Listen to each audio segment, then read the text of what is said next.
ಜೈಲು ಹಕ್ಕಿಯಾಗಿರುವಂತಹ ನಟ ದರ್ಶನ್ ಕಾರಾಗೃಹದಲ್ಲಿ ಒದ್ದಾಟವನ್ನ ಶುರು ಮಾಡಿದ್ದಾರೆ. ಹಾಸಿಗೆ ಇಲ್ಲ ದಿಂಬಿಗಾಗಿ ಚಾಲೆಂಜಿಂಗ್ ಸ್ಟಾರ್ ದುಂಬಾಲು ಬಿದ್ದಿದ್ದಾರೆ. ಜೈಲು ಹಕ್ಕಿ ದರ್ಶನ್ ಕಾರಾಗೃಹದಲ್ಲಿ ಒದ್ದಾಡ್ತಾ ಇದ್ದಾರೆ. ಹಾಸಿಗೆ ದಿಂಬಿಗಾಗಿ ಚಾಲೆಂಜಿಂಗ್ ದುಂಬಾಲು ಬಿದ್ದಿದ್ದಾರೆ. ಲಕ್ಸುರಿ ಸೌಲಭ್ಯ ಬೇಡ, ಹೆಚ್ಚುವರಿ ಹಾಸಿಗೆಯನ್ನ ಕೊಡಿ ಎಂದಿದ್ದಾರೆ. ನ್ಯಾಯಾಲಯಕ್ಕೆ ಅರ್ಜಿ ಸಲ್ಲಿಕೆ ಮಾಡಲು ಕರೆಯ ಮನವಿಯನ್ನ ಕೂಡ ಮಾಡಿದ್ದಾರೆ. ಸರಿಯಾದ ಹಾಸಿಗೆ ಇಲ್ಲದೆ ನಿದ್ದೆ ಬಾರದೆ ಒದ್ದಾಟ ಮಾಡ್ತಾ ಇದ್ದಾರೆ ನಟ ದರ್ಶನ್.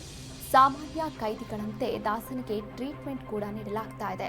ಸುಪ್ರೀಂ ಕೋರ್ಟ್ ಆದೇಶದಂತೆ ನಿಯಮ ಪಾಲನೆಯನ್ನ ಮಾಡಲಾಗ್ತಾ ಇದೆ. ರೂಲ್ಸ್ ಫಾಲೋ ಮಾಡ್ತಾ ಇದ್ದಾರೆ ಜೈಲಿನ ಎಲ್ಲಾ ಸಿಬ್ಬಂದಿಗಳು. ಹೆಚ್ಚುವರಿ ಸೌಲಭ್ಯವನ್ನ ಕಲ್ಪಿಸಿದ್ರೆ ಅಮಾನತಾಗುವಂತಹ ಭೀತಿ ಜೈಲಿನ ಸಿಬ್ಬಂದಿಗಳಿಗೆ ಕಾಡ್ತಾ ಇದೆ. ಖಡಕ್ಕಾಗಿ ಸುಪ್ರೀಂ ಕೋರ್ಟ್ ಆದೇಶವನ್ನ ಕೂಡ ನೀಡಿದೆ. ಹೀಗಾಗಿ ಸುಪ್ರೀಂ ಕೋರ್ಟ್ ಆದೇಶವನ್ನ ಪಾಲನೆ ಮಾಡ್ತಾ ಇದ್ದಾರೆ ಜೈಲು ಸಿಬ್ಬಂದಿಗಳು. ನಟ ದರ್ಶನ್ ಇದೀಗ ಕಾರಾಗೃಹದಲ್ಲಿ ಜೈಲು ಹಕ್ಕಿಯಾಗಿದ್ದಾರೆ.